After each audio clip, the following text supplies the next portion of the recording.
was abused. And the one thing that those people said, you better never say a word.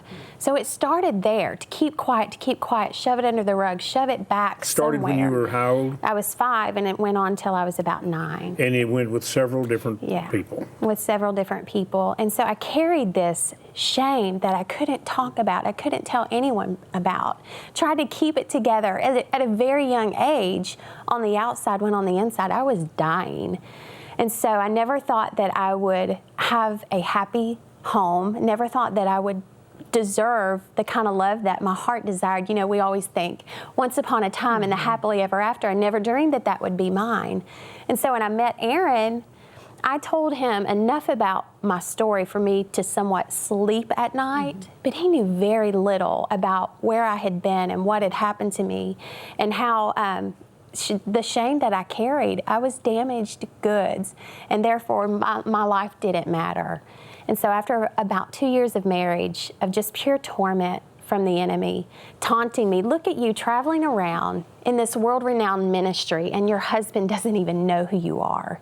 On one end, he's telling me, you can't ever tell him, because what will they think of you? And on the other end, look at you, because you won't tell them, they don't even know who you are. It was this constant torment. And so I screamed out to God after about 2 years of marriage, and I said, God, if you don't do something in my life, I will walk. I will leave, because abandonment and all of this stuff that I so feared, I told God, I said, I would rather walk, because when he finds out, he'll walk, and I don't want to be the one left standing. And so after screaming that out to God, I walked off our bus. My job was to kind of man the product table at that point, because nobody knew I sang. And so this lady came up to this product table in Central City, Kentucky, and we had never met her, didn't know her. And when she came up, she stood in front of me and she gasped. And she put her hand over her chest and she said, can I speak with you? And I said, sure. And so she said, we need to go somewhere private. Well, this was an outside event. And so we found ourselves that night behind a nursing home on an embankment. That woman told me everything about my life that I had never spoke to another human being, only the things that God and I knew.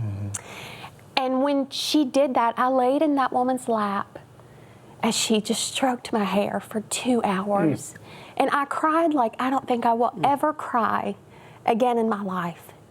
And after 2 hours, she said, now that you have emptied yourself of all of that junk, I'm going to pray that God's presence fills every crevice and every crack.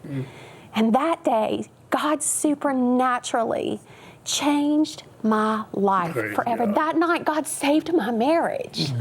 That night, God saved the children that I had not even given birth to yet. The power of God was so real. And I really didn't even know what I was experiencing. I was raised in a non-denominational church, but we didn't practice that.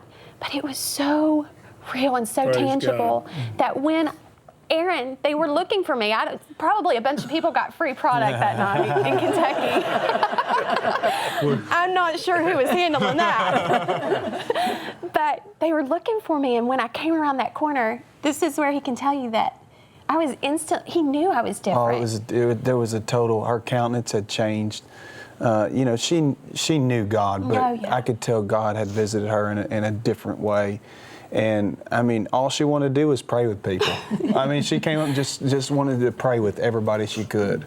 And I could tell. And, just the whole process when we got home, she would be in her prayer closet, literally in her closet, and shutting her door and just allowing God to minister to her. I took Matthew 6:6 as my verse, but that when thou prayest, enter into thy closet. And that was my sanctuary. That was my counseling session. That was the place that God met me. And I didn't pay money for counseling.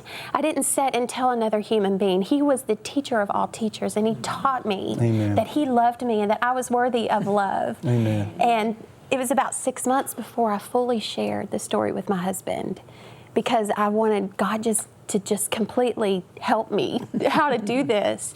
And when I did, my husband was Christ to me. He loved me as Christ loved the church. And he wrapped his arms around me. And he said, why in the world would you ever think I couldn't love you? That was not your shame. He was Christ to me that night. And as we sat, I'll never forget it, we were in our bathroom floor and we just were weeping and crying. And I'm like, why did I wait so long?